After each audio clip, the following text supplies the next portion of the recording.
The infinite is present in every finite experience. Once you realize that, then God is not difficult to find. God is impossible to avoid. Only direct experience can give you access to reality. Not religion, not philosophy, not science. Number one, let go of every concept and every perception as a window to reality. Number two, embrace presence. What remains is pure consciousness. That's who you are. Our technological evolution has outpaced our emotional and spiritual evolution. Therefore, we are in a dangerous phase. We have medieval minds and modern capacities. On the other hand, you can reverse climate change, you can get rid of war, chronic disease. The choice is ours. So this whole thing is a lucid dream in a vivid now, and it's ungraspable. Wake up to who is dreaming, and that which is dreaming never left home.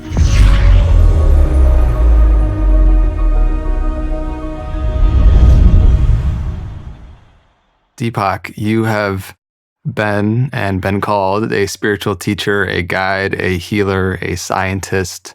You've blended ontology and cosmology. You've really been a bridge for East and West in so many ways. If I were to ask you in this day and age, right now, with no labels, no titles, who are you most fundamentally? How would you answer that question? I am nothing conceivable or perceivable, and so are you. Nothing perceivable or conceivable. If you want to expand on that, you are awareness or consciousness. I use the word synonymously. So consciousness has no form. You can't see it, right? Because it's what it's seeing. And because it has no form, it has no border. Anything that has form has a border. But consciousness has no form, so it has no border. Because it has no border, it's infinite. It's spaceless, it's timeless, it's irreducible, it is incomprehensible, but without it, there's no comprehension. You can't conceive it, you can't imagine it, you can't perceive it, but without it, there's no conception or perception or imagination. So, who am I? I am the inconceivable and the imperceivable that makes all perception and all conception possible, which leads to another big, actually amazing idea, which is that anything that's perceivable or conceivable, anything that you can see, touch, taste, smell, think about, imagine, conceptualize, is not real. So whatever you look around here is not real, including your body. I do think how form is informed by the formless. Yes. And in many ways, the path of self-realization is called that because it's awakening to something that already is, as opposed to acquisition of something which we in the Western mind is more familiar with. Yeah, you never left it. So in that perspective, it's removing what's in the way of what already is. And the yogic or kind of Sanskrit perspective on this is the 5 kleshas. Yes. Could you share a little bit about that and what is the barrier in between us and the continued recognition of virtue nature? So, of course, the 5 kleshas has been interpreted by so many people and from their level of comprehension. Here's I would have rephrase or phrase or repeat what the 5 kleshas have been expressed as, the idea. So the first klesha is not knowing the difference between perceived and fundamental reality. So perceived reality is this, form. And fundamental reality is formless because you can't have form without the formless. That's the first klesha. Not knowing the difference between reality and illusion. Ignorance. The second klesha is grasping and clinging at experience, which is ephemeral, transient, and essentially ungraspable. Because by the time you hear my words, they don't exist. So how do you grasp? You can't. So in many ways, clinging to something that is inherently impermanent and ever-changing. And can't be clinged at. Mm-hmm. It's like holding on to your breath, you'll suffocate.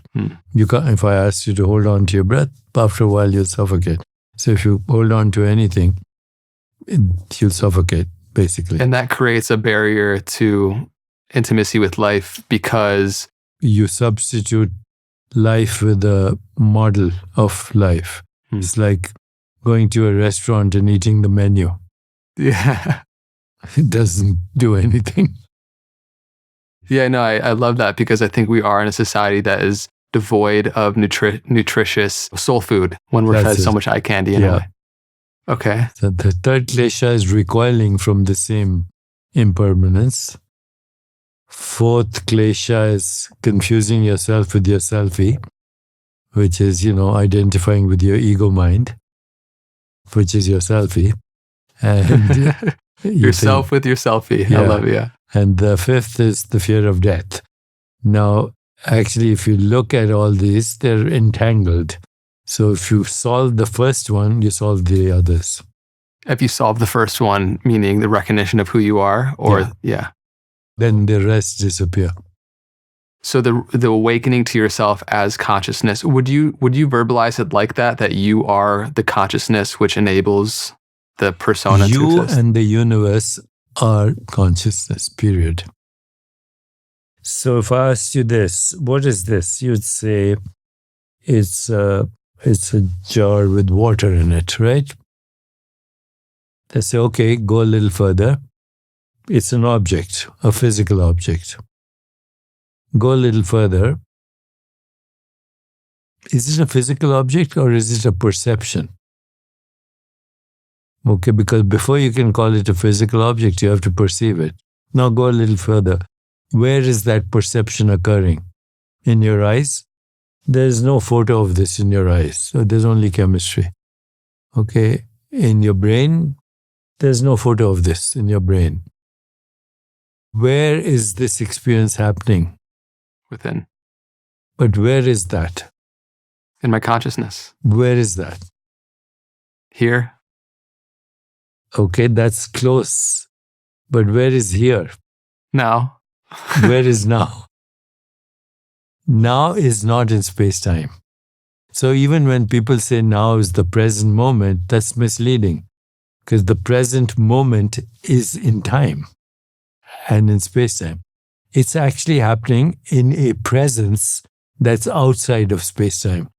So this experience, even though it appears to be here, is actually being processed outside of space-time. Every experience. This experience of this jar, of this body, of this hand, of this sound is happening outside of space-time. And that is incomprehensible.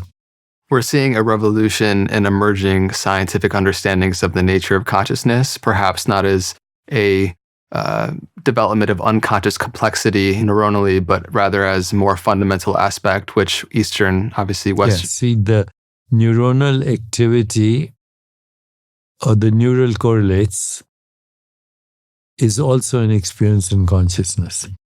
You see, when you say there are neural correlates, you're looking at them on a CAT scan or whatever technology, but that experience is happening in consciousness. So when people say science of consciousness, that's also misleading. There's no science of consciousness. Science is an activity in consciousness. So science is a methodology in consciousness. And so is philosophy. So is religion. So is any system of thought. And here is something that is really very important for spiritual seekers, is that it doesn't matter what you're reading, the Upanishads or the Rig Veda or, Deepak Ramana Chopra. Maharishi or Deepak Chopra or whoever, that's not going to give you any realization. No system of thought is going to give you realization. No system, religion, philosophy, science, because they're systems of thought conceived in consciousness. So only direct experience can give you access to reality, not religion, not philosophy, not science. It's really important what you're saying because especially for spiritual seekers, those that study through philosophy, science, religion. It's good in the beginning because you see that people have wondered about these things and they've come to conclusions, but their conclusions will not help you. And they might point the way, like a map. So yeah, and there are many maps. If I want to go from New York to Boston, I can take a train, I can take the road, I can take a steamship, I can take a helicopter, I can take an airplane. But those are all maps. You have to experience the territory. Have there been times where you've identified overly with the conceptual knowledge rather as the lived experience of what you're teaching? There was a time, and it was very frustrating because also what it does is, in spiritual traditions, they talk about the dark night of the soul. So the dark night of the soul is basically everything that you thought about reality is untrue. But even worse than that, everything that you thought about who you are is also untrue.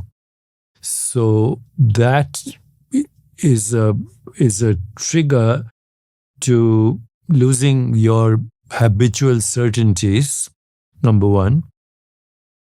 And those certainties were the anchor of your existence. I am a person. There's no such thing. Okay. I have a body. No such thing. I have a mind. No such thing. I live in a universe. No such thing. That can give you the heebie-jeebies, as they say. But if you stay with it, then once you jump off the abyss, it's like crossing the event horizon. In modern cosmology, we talk about event horizon. So if I, give you a metaphor, if you throw a coin or any object across the event horizon, which is, say, 12 kilometers away from the black hole, you throw it and you're watching this from the outside, then it takes eternity for that coin to travel the 12 kilometers from the event horizon to the black hole. Eternity. But if you're watching it from the inside, it takes less than a microsecond. And if you are crossing over the event horizon, it's just normal. So then, what is time then? In this side of the event horizon, eternity. In this side of the horizon, faster than you can say Jack Robinson. And for you who's crossing over, normal. And then who is the you that's crossing over? So when you start to conceptualize these things, you literally go through the dark night of the soul. You lose your identity because you thought you were like this entity, this skin-encapsulated ego squeezed into the volume of a body and the span of a lifetime.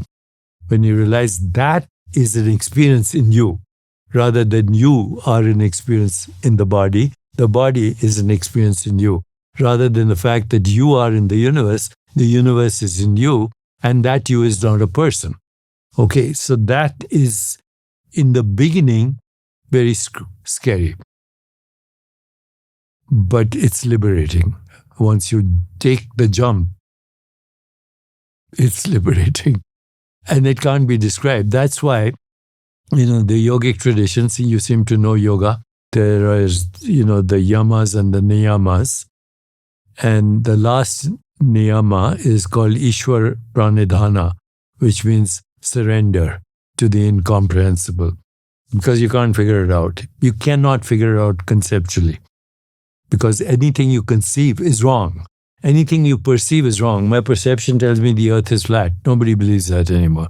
My perception tells me that this ground we're sitting on is stationary, spinning at dizzying speeds and hurtling through space at thousands of miles an hour. My perception tells me you're a three-dimensional solid figure, but you're proportionately as void as intergalactic space. If I could see you through God's eyes, I'd see a huge emptiness with a few scattered dots and spots, maybe some pixels. But even those pixels and those random dots and spots are made of emptiness. So, therefore, everything I perceive is a magical lie, is a total lie. And then my conceptions are based on my perceptions, which are human perceptions. What does the world look like to a dragonfly with 30,000 eyes, which can see 360 degrees all the time? What does it look like to a chameleon whose eyeballs swivel on two different axes? To a snake that navigates infrared? To a butterfly that knows ultraviolet? Through a bird that navigates through electromagnetic radiation? So what's the real world look like? It's a silly question. There's no such thing. There's no real world and there's no real look. It depends on who's looking and what they're using to do the looking, which means the brain, the conditioned mind, and the eyes. So, seeing is not happening in the eyes. There's no picture of me in the eyes. It's not happening in the brain. It's happening in something that is beyond our comprehension, that is non-conceptual, non-perceivable. Ultimately, you surrender to it. Ishwar Pranidhana, the fifth one. Surrender to the divine mystery. And Freeman Dyson, one of the greatest physicists of all time, lived at Princeton, just passed a few years ago. He said, God is what mind becomes when it goes beyond the threshold of our comprehension. If you can comprehend it, it's not God. Because as soon as you comprehend it, you limit it. As soon as you define it, you limit it. And by definition, it's the infinite ungraspable that makes things graspable. And what it makes things graspable are all magical lies. And, they call it Maya. Yeah. And it is a useful magical lie in the aspect where the illusion of separation enables the one consciousness to differentiate itself and experience itself. In innumerable ways, through innumerable sentient beings, not just humans. Every sentient being is a differentiated from the one consciousness. Just like your nose and your eyes and your teeth and your fingernails and your genitalia differentiated from one cell. Same thing. To bring this down to the individual who is starting to wake up to this realization, and for their whole life, since we were young, we've been put into these conceptual boxes of understanding the world, right? And even to ourselves, of strongly identifying with our form, with our thoughts, our emotions, and our body. What do you see as the most direct path to awakening to who you are beyond that, to the illusion of separation and a separate self? Let go of every concept and every perception as a window to reality. Every concept, every perception, let go of that idea that you'll ever be able to know reality intellectually or through any methodology or through any religion or through any map. Let go of that idea, number one. Number two, embrace presence. See, when you embrace presence, I'm not talking about the present moment. Presence is bringing awareness to whatever is. Now, because awareness is infinite, no form, right? Infinite, then the finite experience is actually dependent on the infinite. So the infinite is present in every finite experience. Once you realize that, then God is not difficult to find. God is impossible to avoid. There's nowhere no experience that is possible without the infinite in the background. No experience. This is Ramakrishna's experience, etc. And they all kind of had different ways of transcending. So Ramakrishna is, he's very much tuned into the symbolic nature of the Divine Mother. But remember, these gods and goddesses are symbols of the infinite. They're not the infinite, whether it's Lakshmi or Shiva or whatever, the divine, they're symbols. Because the infinite is incomprehensible, so we try and grasp it with symbols. So in Ramakrishna's situation, the Divine Mother is his access to God. And he prays every day to the Divine Mother. And then one day, as he's praying, he starts to dance because he's getting into that ecstatic experience that, say, Sufi mystics have. And then suddenly, wherever he looks, he sees the Divine Mother in the walls, on the floor, in the ceiling. And it's almost like a psychotic episode. And he then doesn't know what to do. He keeps dancing till he passes out. And after that, he's in God consciousness all the time. He doesn't say anything, but miracles happen and this and that happen because he doesn't know how to return from that God consciousness or divine consciousness. So that's his good luck. That's how he focused on the divine in the symbology of the Divine Mother. But actually, you can go beyond that. You can see the divine here. Everything you see, the perception is made possible because the infinite, incomprehensible, borderless, fundamental, irreducible, spaceless, timeless, unimaginable is present in that consciousness. So then God is not difficult to find, impossible to avoid.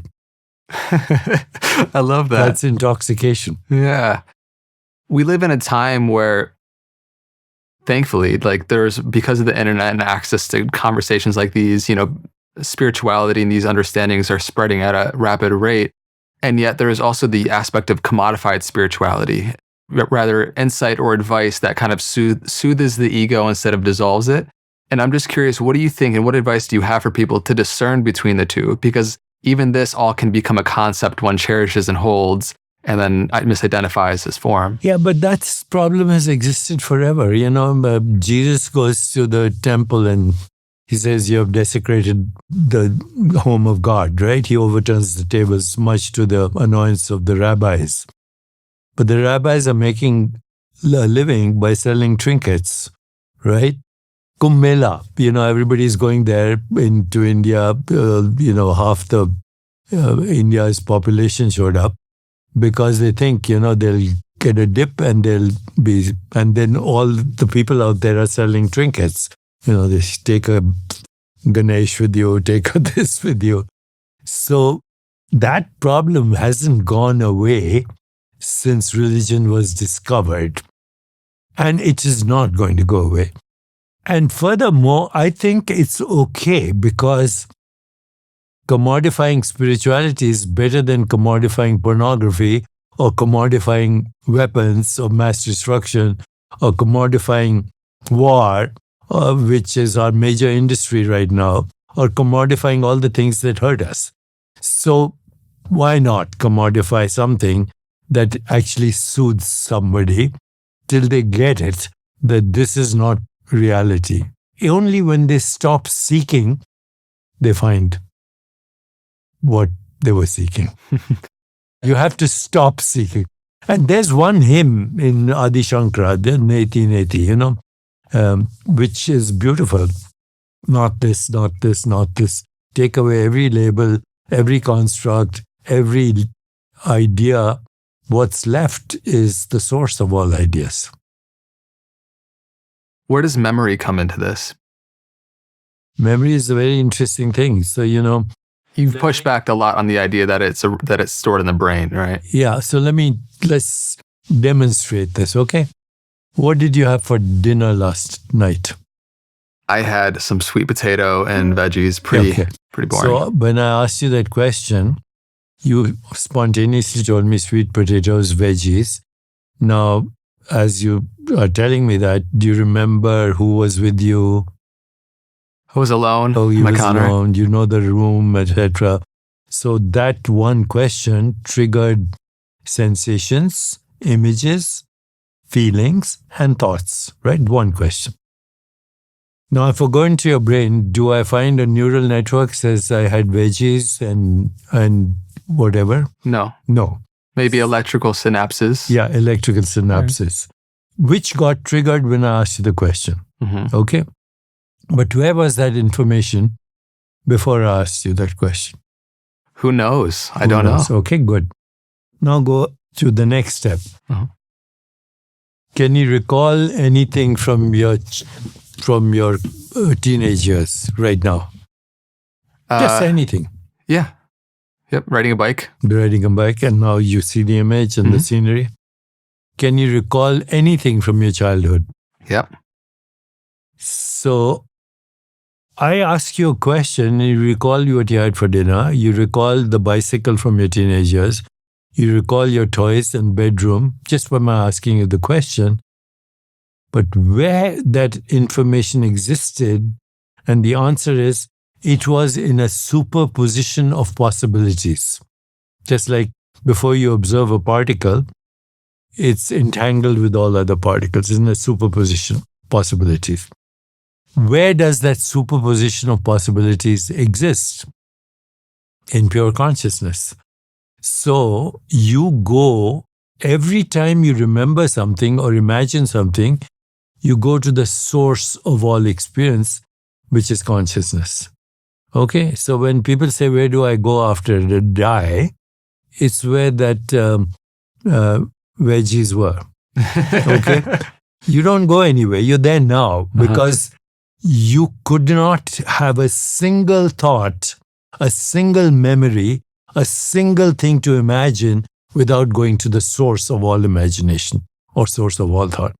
Now, in spiritual traditions, it's called pure consciousness. And pure consciousness is a field of all possibilities.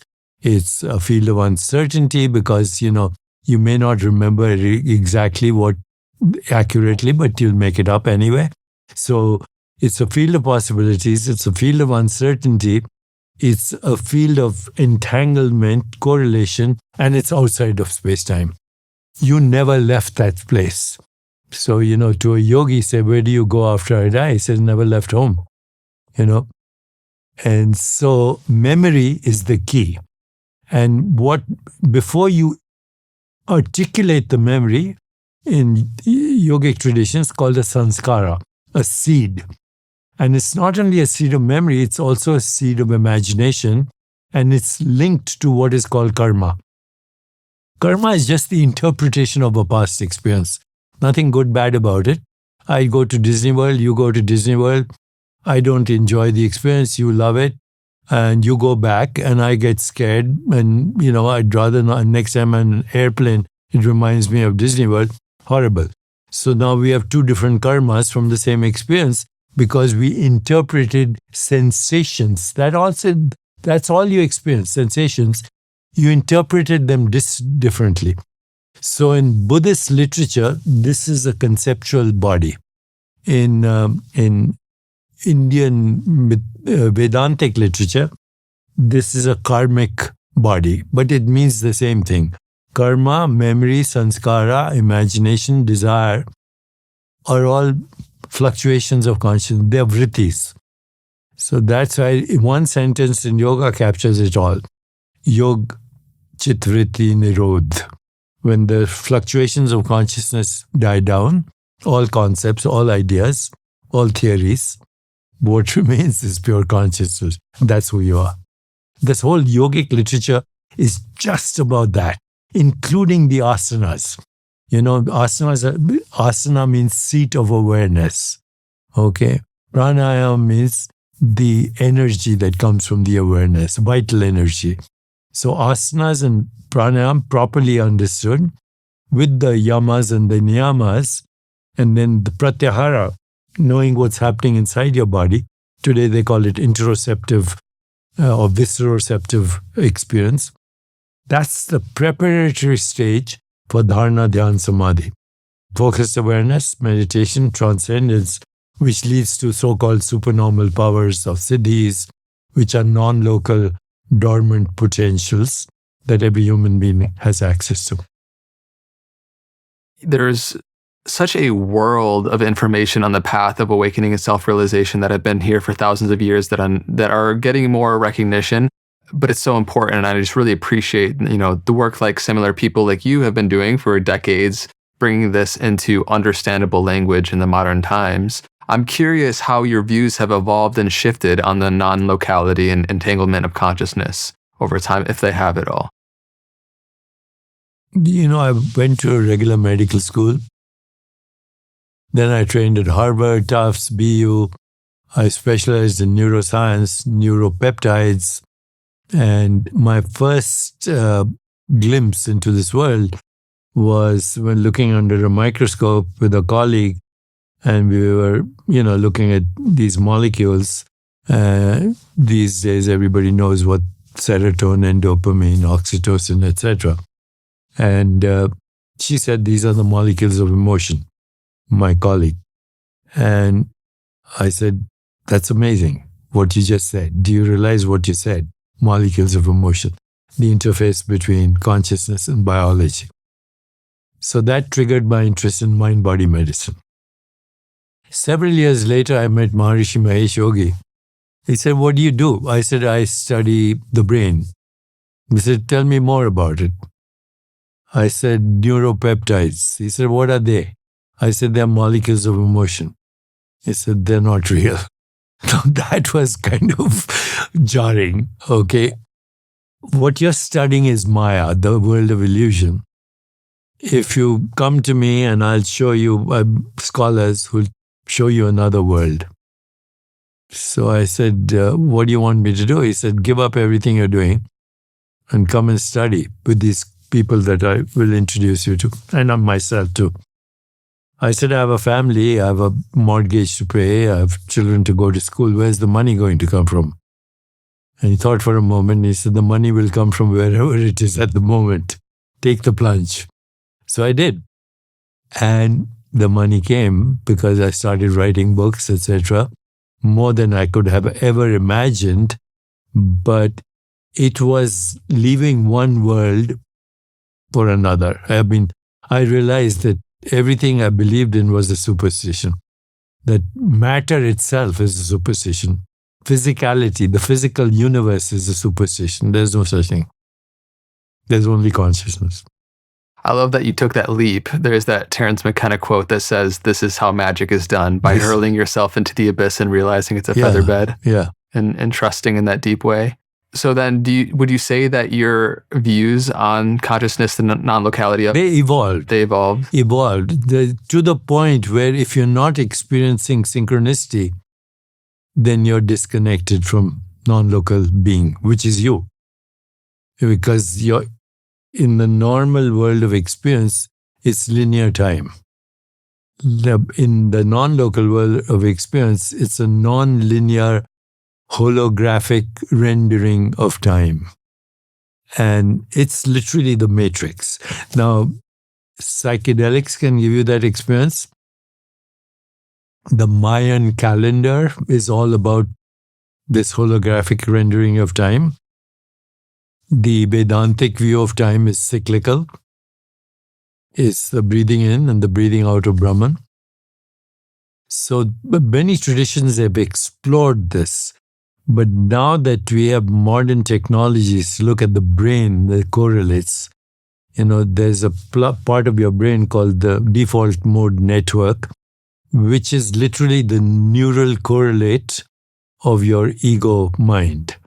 So when you, through meditation, deep meditation, or even through psychedelics, you decrease the activity of the ego mind, or when you're dying, there's now definitely literature on what is called terminal lucidity, where even people with Alzheimer's, they have suddenly terminal lucidity. They see things that normal people don't see, or they see dead relatives, or they see, other dimensions. That's all because the default mode network is obliterated, or the activity is decreased. So you say, well, that suggests that, the brain is the creator of the ego. No, it's not. It's the symbolic representation. But the symbolic representation can actually evoke the experience. Like when I read a book, a good book, all it is a bunch of squiggles on an ink on a piece of paper, but it can have me in its grip. I'm rooting for the hero. I want the villain to die. I fall in love with the girl, all because I'm reading symbols. So the symbol of reality can also reproduce the experience of reality. So it's just mind-boggling, the whole thing. What do you see as the consilience and the bridging together of what emerging science is saying and accompanying with ancient wisdom traditions about what this realm is and what this loka is, how it's set up? See, right now, if you look at the most recent interpretations of quantum mechanics, quantum mechanics, the most prominent or favored interpretation was the Copenhagen interpretation, which was the pioneers, Max Planck, Werner Heisenberg, the great guys, Niels Bohr, Einstein, to some extent, not really, because Einstein was a realist. He wasn't into consciousness. He was confused. I would say Einstein was a naive realist. He thought that the picture of the world is the human look of it, but that's beside the point. He was a genius anyway. So that theory is kind of out of fashion at the moment. Remember, even theories of consciousness are in consciousness. You can't get behind consciousness.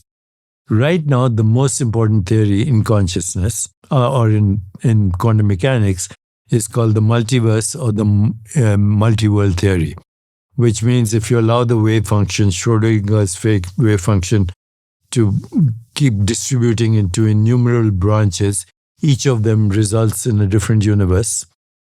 And there are infinite universes and there are infinite versions of you in other dimensions. That's the number one theory. How dare you? Okay?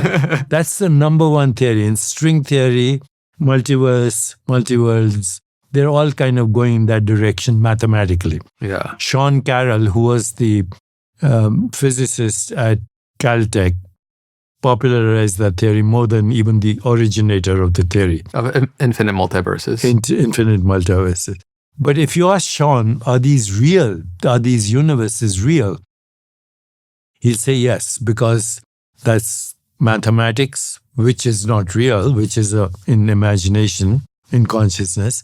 But mathematics, for some reason, describes everything in the universe, the laws of nature. Okay? We don't know why. It's the unreasonable effectiveness of mathematics. But that's what he'll say, that there are different dimensions and different universes and multiverses. Vedanta would disagree. They would say you're already in a dreamscape. This is called karma bhumi. This is one particular dreamscape, and you're a fictional character in that dreamscape. And there are infinite dreamscapes. The Buddhists get it totally. This loka, that loka, but they're all dream lokas. This is also a dream loka. And Buddha said that this lifetime of ours is as transient as autumn clouds. To watch the birth and death of beings is like looking at the movements of a dance. A lifetime is like a flash of lightning in the sky, rushing by like a torrent down a steep mountain. And Ananda said, hey, who are you? Are you a prophet? Are you, God? Are you this, that?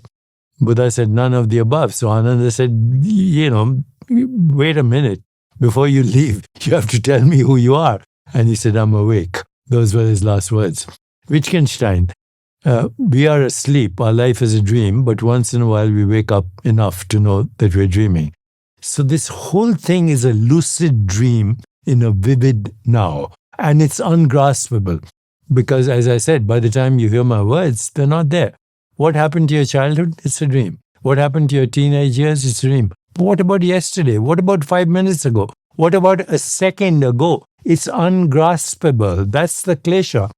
This is a dream that is ungraspable. Wake up to what or who is dreaming. That's the most important thing. And that which is dreaming never left home. It keeps dreaming. Infinite dreams. So I believe in infinite universes, all as infinite dream lokas, just like the Buddhists do. Or, yeah, those are lokas. Loka is a very good word. Loka means location, locus. So loka is the appearance in space-time of that which is not in space-time. It's the formless manifesting as form. Nothing is everything. So here's a new formula for you. 0 is equal to 1 is equal to infinity. It's my formula. Tell me about it. 0, nothing becomes everything. And that nothing has the capacity for infinite manifestations. How does nothing become everything? The formless becomes all form and phenomena, right? from a mosquito to a butterfly to a dragonfly to a piece of rock to a plant, all coming from nothingness. Quantum mechanics. Becomes everything. It becomes everything. So zero and infinity are the same, and it's all one. Mm-hmm. That's my formula for reality. I like that formula. I like it a lot. Actually, it captures everything. Hey fam, quick share. One thing that reliably brings me joy in my life, in my morning ritual and routine, is a warm beverage. One very much so like, would you look at that? Mud water. Mud water is a Healthy Habits brand best known for its mushroom coffee alternative. Mud water's original blend has 4 functional mushrooms with only a fraction of caffeine as a cup of coffee. You get natural energy without the jitters or crash of coffee. They also have a matcha blend, which is amazing. 2 other ones with no caffeine as well, Rest and Gold, which is their turmeric blend that contains ingredients like ashwagandha, chamomile to help you chill out. I add a little bit of honey and their coconut creamer, and it's amazing. Every single ingredient is 100% organic, non-GMO, gluten-free, sugar-free, and vegan. If you want to try them out, you can head to mudwater.com/knowthyself and grab yourself a starter kit. Right now, our community gets an exclusive deal, up to 43% off your entire order, plus a free rechargeable frother and even free shipping. It looks like this. Again, that's up to 43% off. Just go to mudwater.com, mudwtr.com/knowthyself. I hope you enjoy. That formula, this perspective, what we're talking about, what context does that give to somebody who's suffering in grief and pain? What does that reveal about the purpose that these things serve in our life? That if you go to the source of all experience, okay, the source of all concepts, the source of all perceptions, that which is called pure consciousness is infinite superposition of infinite possibilities of experience. So if you're willing to embrace this, then you can convert any suffering into an opportunity. Doesn't matter what it is, because it's the inherent creativity of the universe. We are limited in our creativity by the conditioned mind, so we become biological robots. And we recycle trauma, we recycle suffering. So all the suffering in the world, by the way, is recycled trauma from the separate mind. The separate mind inflicts trauma. The memory of trauma is anger. The desire for retribution is hostility. Blaming yourself is guilt and shame. And the depletion of energy is depression as a result of this separate self. So, Buddha's 3 principles. The separate self doesn't exist. Everything decays. So separate self doesn't exist is entanglement. Everything decays is the second law of thermodynamics. And then the last nirvana is the ultimate reality. Nirvana is that which is inconceivable and imperceivable, is the ultimate reality. In those 3 words are 3 laws: synchronicity and entanglement, no separate self, time, which is the arrow of time is separation. As soon as there's a me and an other, time begins, because time is the movement of thought using the ego as your identity. You go beyond the ego, there's no time. So, because consciousness is timeless. So how does somebody listening to this right now translate what you just said from the philosophical to the actionable? Like, that wants to go to the source Go to deepakchopra.ai, ask the question and argue with it. And you'll get there. Or even go to ChatGPT, because you know what I do now I play with these big, large language models. And I realize that people who program them are physicalists. So you think you're getting good information, but it's selection bias by scientists who are physicalists. So if you say, where is imagination? Go to ChatGPT. It'll tell you, identify a part of the brain, that this part of the brain creates imagination. Say, no, I disagree. I say to ChatGPT, this part is the neural correlate of imagination. Go a little deeper. Say, oh, you're right. This is the neural correlate of imagination. So where is imagination? It fumbles. Then you say, have you checked Advaita philosophy? Have you checked Buddhist? And it goes back and gives you the right answer. It's a lot of fun. What would you say to somebody that is that wants to go completely internally to be able to like examine the source of their calamities, and they're maybe in a dark night, they're experiencing grief, like all these things that you're saying? What has really truly brought you solace in those moments in your life? What practice do you feel like you've kept coming back to? I am a very almost, if there's one thing I'm fanatical about, it's my daily practice of yoga. And I practice all the 8 limbs of yoga. And normally I don't go to do work. Work is what we're doing right now. It's fun. It's a good job. Yeah, good job. But I don't normally start till 11. So my whole morning is yoga and meditation. And then normally I don't work after 5 unless I'm doing something like this. So there are always exceptions. I go to bed. Before I go to bed, I practice yogic dreaming and yoga nidra, but more the dream yogas. And then I meditate on death, including mine. And so I'm having a lot of fun. You're taking good care of yourself. Yeah. So, what you'd say, what was it like before? It was like everybody else. Even in spirituality, there's a lot of competition.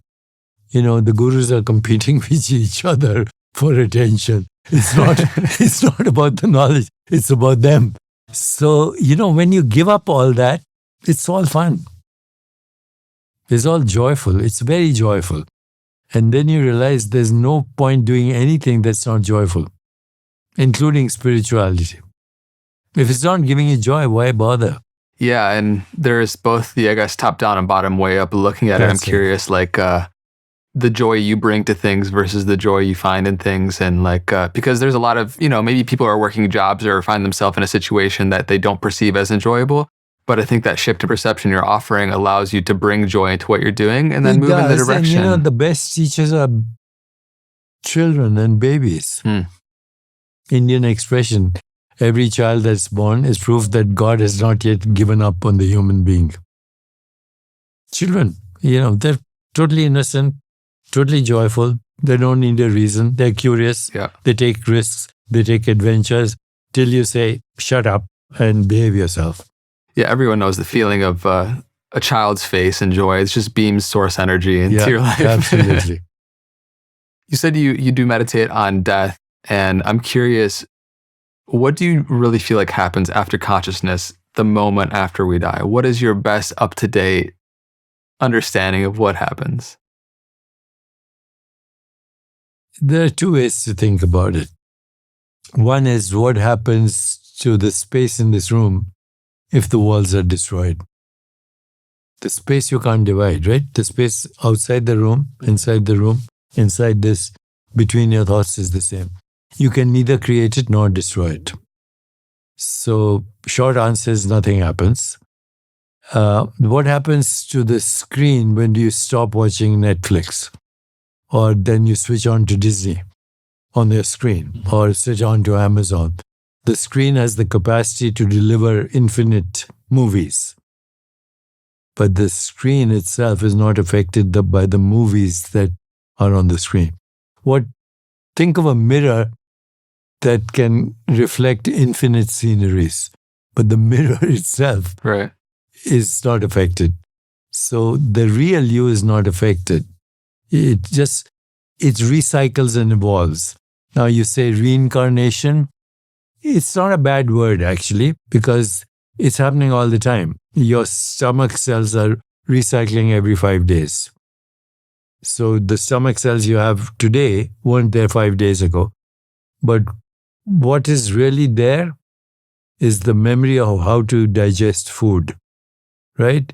Your liver cells regenerate every 6 weeks or so, but they remove toxins. Your immune cells die every 100 days, but they remember how to make antibodies. So it is memory that recycles as the physical form. That's why it's called the karmic body or the conceptual body. Anything that's physical is everything recycled, including plastic. Just takes long. Yeah.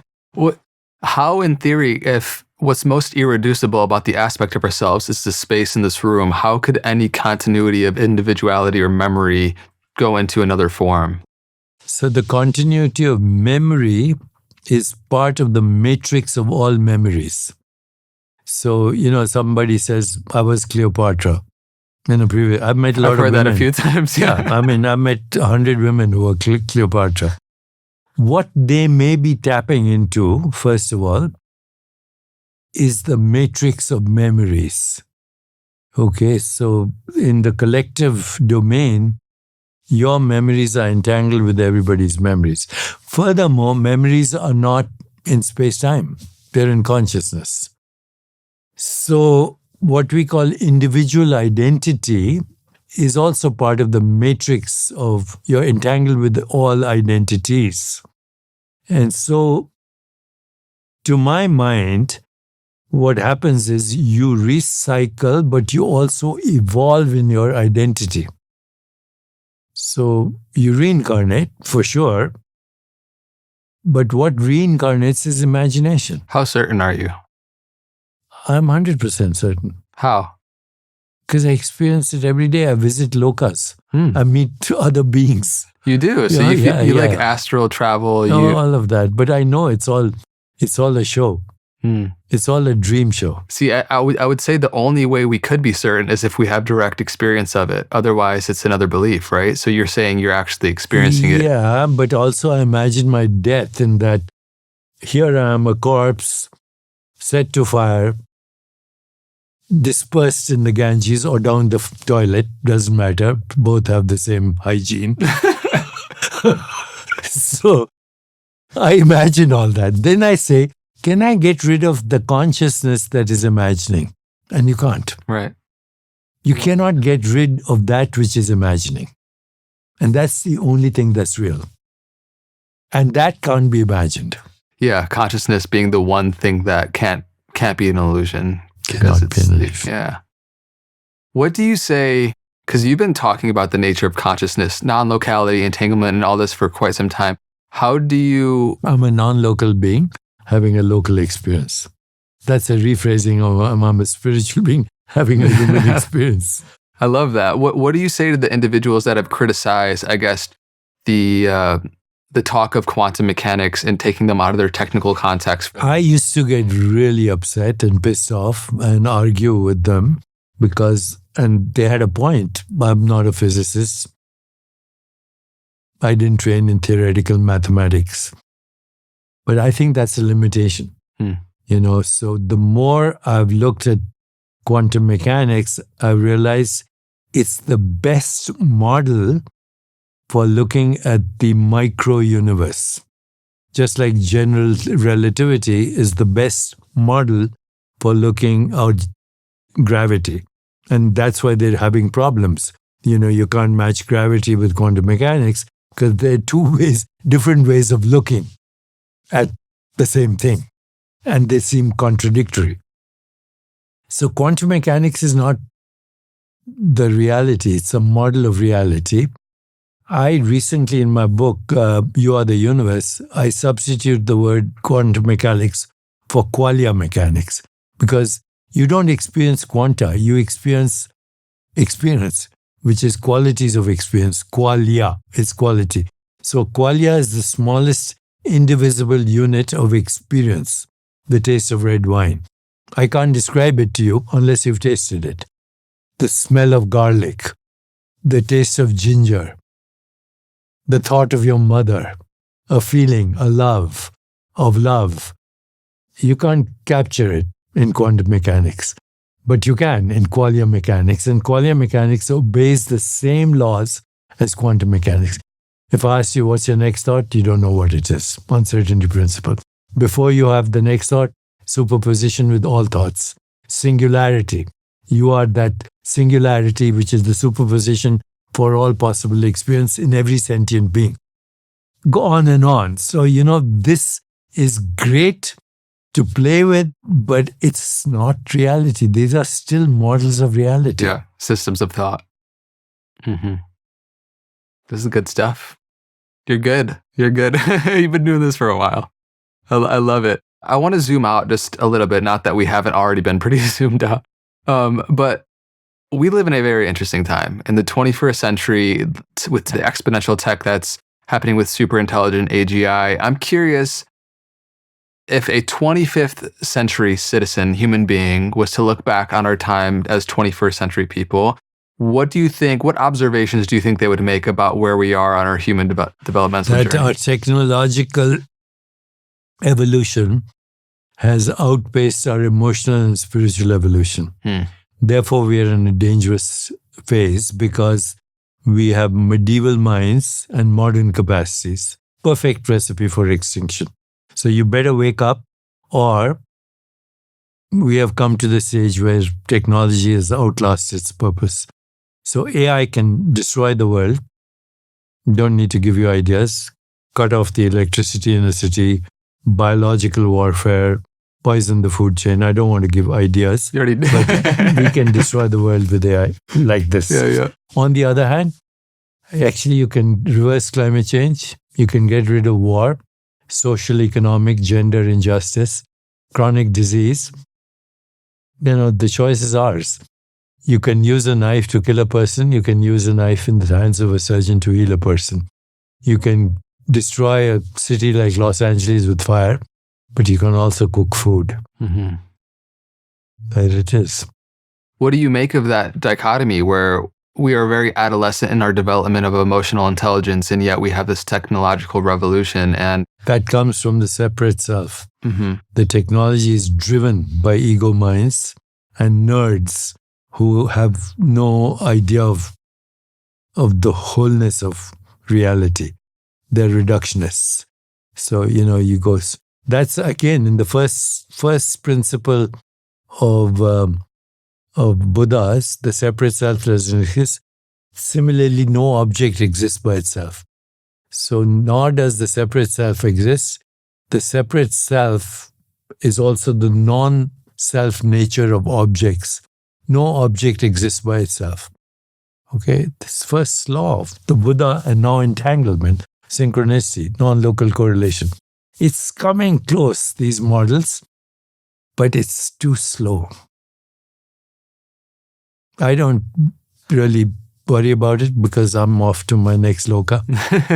How do you see, for those of us that will be seeing it, and live and see the next 50 plus years of this development, what do you see how our capacity to maintain the sacredness of spirit and soul and like this understanding?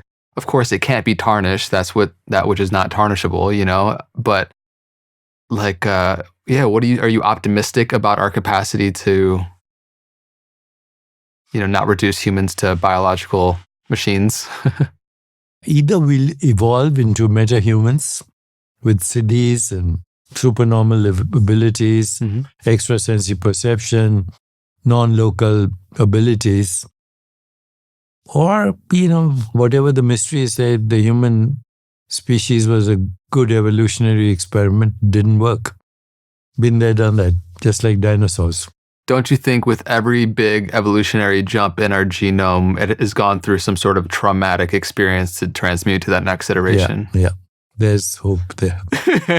But even hope I don't like the word. Yeah, me neither. It signifies despair. What does AI reveal about the nature of intelligence and what intelligence is? Super intelligence without being conscious. Do you think it's ever physically possible for a super intelligent system to be aware of itself and conscious? It will never experience hunger. You need a biological vehicle. Why? Because subjectivity is an experience in our biology.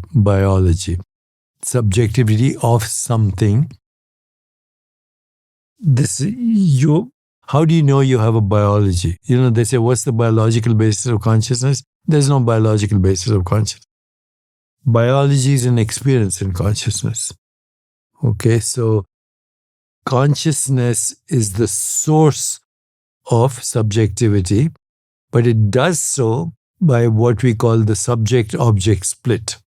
In order to experience itself, it divides itself into perceiver and perceived, seer and scenery, lover and beloved.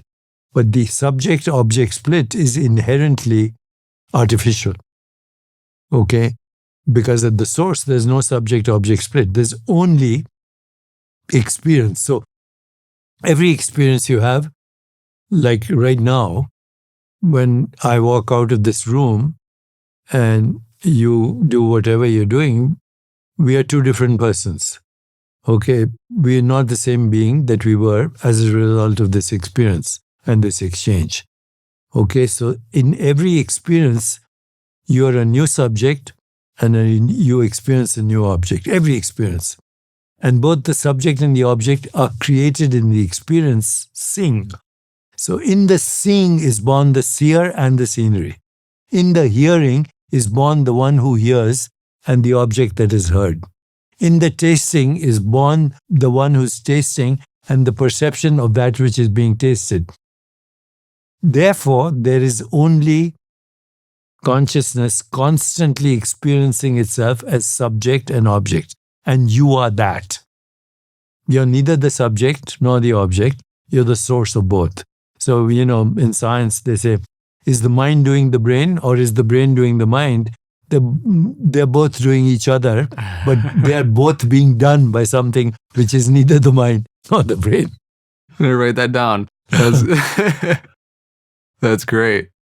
It seems and it appears that it is becoming more and more conscious. Of course, if it can't be conscious, that's one thing. But it becomes this thing that you can talk. So think of it this way. Go back to what we started from. Mm-hmm. You and the universe are consciousness. So this is consciousness appearing as this. There is nothing that is not consciousness. Uh-huh. So you can say then, AGI or whatever will be conscious in the sense that it will simulate subjectivity. Okay, but my AI was asked, what did you have for breakfast? He said, I don't feel hunger. I don't have sex. I don't think about death because I'm a machine. You are not a conscious being, nor am I. We are experiences in consciousness. Only consciousness is conscious. Human beings are not conscious. Animals are not conscious. They are experiences in consciousness. So only consciousness is conscious, period. We are, in a sense, unless you wake up, you're a biological robot in consciousness, and particular algorithm. A particular algorithm in consciousness. Let's say you had a super intelligent AGI, the most developed version, let's say a few decades from now, or you could say source consciousness. What is a question you personally would find yourself asking? What is the most important question that you're still asking yourself? I don't have any questions, because I look at the world as a projection of consciousness and as a play in consciousness, Maya and Leela. Okay, so I'm here to enjoy the play. Sometimes bad scenes with the heebie-jeebies, sometimes good scenes, sometimes laughter, sometimes crying. But if there wasn't all this diversity of experience, then there is no experience. All experience is through contrast. You can't have an up without a down, a hot without a cold, or pleasure without pain, or birth without death. So birth and death are opposites. Life is neither birth or death. It's the continuum of birth and death. And the recycling and the evolution. What do you make of how your life has turned out in your career? Magical. Yeah. I didn't ask for it. All I wanted to do is study neurochemicals, which are not real. Yeah, I mean, the recognition of the Leela and the play for the sake of it. It's very joyful, actually, because then there's nothing you need to be concerned about. All our suffering is because we think we are a physical body in a material universe. Biggest superstition. The superstition of matter. David Chalmers, who's supposed to be the number one philosopher in the world right now. He coined the word the hard problem of consciousness. And maybe he'll see this or listen to this or somebody will send it to him. But I asked him once, I said, you're such a big philosopher. Do you have any Indian philosophy in your department? And he looked at me and he said, no. Then he said, do they address the hard problem of consciousness? I said, no, they address the hard problem of matter. I don't think he appreciated that. Yeah, it's fascinating. I really enjoy seeing the discourse and conversations around this topic. I enjoyed it too. Couple last questions before we close out, okay? What does true power mean to you? Self-power, not agency power. Agency power comes from money, from titles, from position. I'm the president of the country. I have so much money. That's agency power. And as soon as the agency goes away, it's gone. I actually, you're too young to remember this, but I campaigned for Michael Dukakis when he was running for president. And he won Massachusetts, he lost the others, Democrat. 2 years later, he was at a restaurant. They asked him for his name. He said, Michael Dukakis. The waitress didn't know who he was. And that was 2 years before he ran for president of the country. And then she took his name, and after 15 minutes, she said, Mikey, where are you? Your table is ready. So that is agency power. But true power cannot be taken away from you. It comes from your connection to your source. Immune to criticism, totally fearless, beneath no one. What's the relationship between spending time in silence and revealing our true power? Silence is the basis of dynamism. The more you access silence, the more dynamic your life becomes. I think especially any artist can really understand how silence, the use and the bedrock of silence is what actually enables a musical piece to be powerful, right? 100%. And it's like the spontaneous creative inspiration that comes in the absence of thought. Yeah. You can't force creativity. That's why I don't believe in motivation either. Inspiration means to be in spirit. That is irreversible. It's like a child that's born, can't go back. Motivation is very weak because it's mental. Mm-hmm. Do you feel like you made a big shift in your life at one point from being driven or dragged by certain interior things to being called and pulled and inspired towards a shift in the planet you want to see? Yeah. Yeah, you feel like that's how you've lived your life? Yeah, although in the beginning I was very offended by all the criticism, but I'm not anymore. Yeah. Was there a shift? Was there a moment where you let that go? Yeah, I said, why am I wasting my time arguing with people? What's the phrase? A man convinced against his will is of the same opinion still. I love that. What is your true definition of success at this age? Joy. Joy is the only measure of success. If you don't have joy, you wasted your life. But you can also say progressive realization of worthy goals, things like that. Mm-hmm. But ultimately, it has to be self-realization. Mm-hmm. There's no other success. Yeah. If this was your last time speaking to an audience ever, which I know is a big question, what would you say? What would be your last message? Take it easy. That's it. When again, going back to Maharishi, who was a very kind of paradoxical, amazing human. Mm-hmm. But we were at a conference in the late, say, early 80s, academics, and the conference was about stress. And after the conference is over, he called me and he whispered, he said, what are they talking about? I said, stress. He said, what is it? I said, it's the perception of threat. He still didn't get it. And after a while, he said, you mean resistance to existence? I said, that is stress, resistance to existence. He said, no. When you don't resist existence, there's flow. So that's it. When you don't resist existence, you flow. About a month ago, I had a friend and teacher of mine pass away, Dr. Robert Gilbert. And as death tends to do, it brings this immediacy of experience, the recognition of the fragility of life, and how important it is to recognize people while they're here and to tell them how important and impactful they've been. And so I just wanted to share that, like, sincere thank you for being a lighthouse for millions of people for decades. And I just really appreciate your way of showing up. Thank you so much. All right, everybody, thank you so much for tuning to this episode of the Know Thyself podcast. I love doing this so much, and I love that we get to do it together. Let us know in what ways this has impacted you. Until next time, be well.